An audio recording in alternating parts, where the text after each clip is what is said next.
the democracy here needs to mature, and elections are more about emotions, and style and tradition rather than being about, right, actual platforms or visions or ideologies. It actually makes no difference. It's interesting, right? You would reach out to me in a complimentary way about, my presence on the news last night or night before last. And yesterday afternoon, I would get a message to turn on the radio, Magic 102,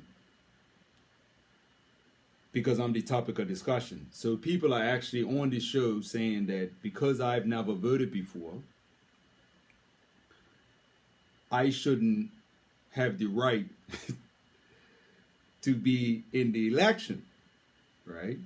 Because how can I ask people to vote for me if I've never voted for anyone else? Well, first of all, I haven't voted for anyone ever because I haven't identified anybody who I feel represents my interests. So what's the point of me voting for somebody who's not representing me? That's the whole point of voting, is representation. You know what I mean? That should be the answer to that question right there. Simple, right? Now, the next thing is, right, then somebody proceeds to say how we need, and they're talking to the black community primarily, we need to raise up our children to understand that they need to vote for the PLP. So I'm saying to myself, okay, so this person must have, right, the capacity, right, to fast forward into the future, right, to understand what's happening in the country at that time when these children are of age to vote, know who's in the PLP, understand what the ideology is, right, and know what strategies they have to address the pressing concerns. Because short of that, why are you voting for someone? You know what I mean? So what built up this thing around tradition now? I understand that there's a lot of history, right, to racial issues. Nobody needs to tell me about that. I'm black. I know that. Nobody's got to educate me about slavery or anything else. But how do we evolve from that? Right? When I look at all this stuff around about Black Lives Matter and all of that, I'm saying, like, why do we carry around this implied weakness? Like, why are we going around trying to force people to respect us? Like, what is that? I've never felt like I needed to force anybody to respect me. Actually, it makes no difference if somebody doesn't want to respect me because of the color of my skin or anything else. People might look at my hair and say I got locks, I wrap my hair or whatever, and it really makes no difference. I know myself, I'm confident in myself, and anything I achieve in life has to do with my capacity, not anybody else. And even if, say you don't respect me, Corey, even if some legislation gets passed or some movement or whatever that forces you to act like you like me, you still don't like me.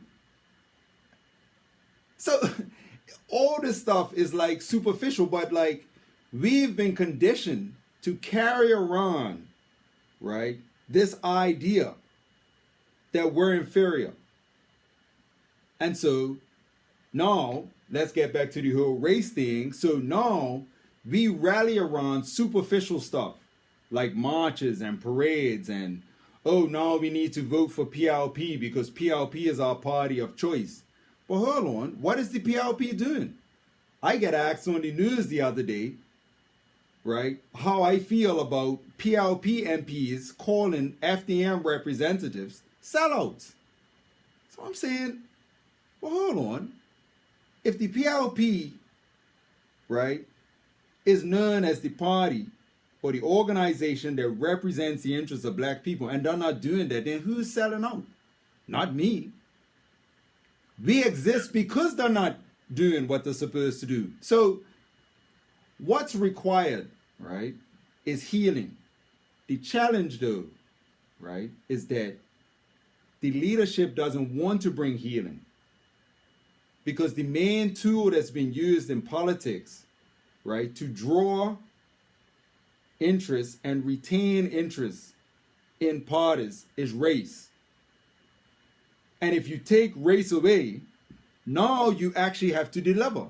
Now you actually have to have substance.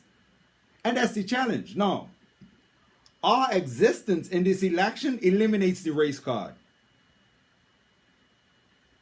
Yep. And now, so the PLP and just because they tried all this stuff now, you know, they've taken social media posts that we've made, photoshopped it, run it out. So they're trying to like fabricate this alliance with the OBA because somehow the FBDM has actually come out of the OBA. Now, if they're able to successfully convince people that that's a reality, now they can run the race card again because, you know, we're not real black people now.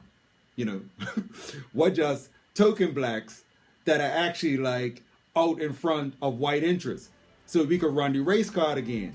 But that hasn't worked. So they're neutralized. Race is gone. You know what I mean? Because we look just like them.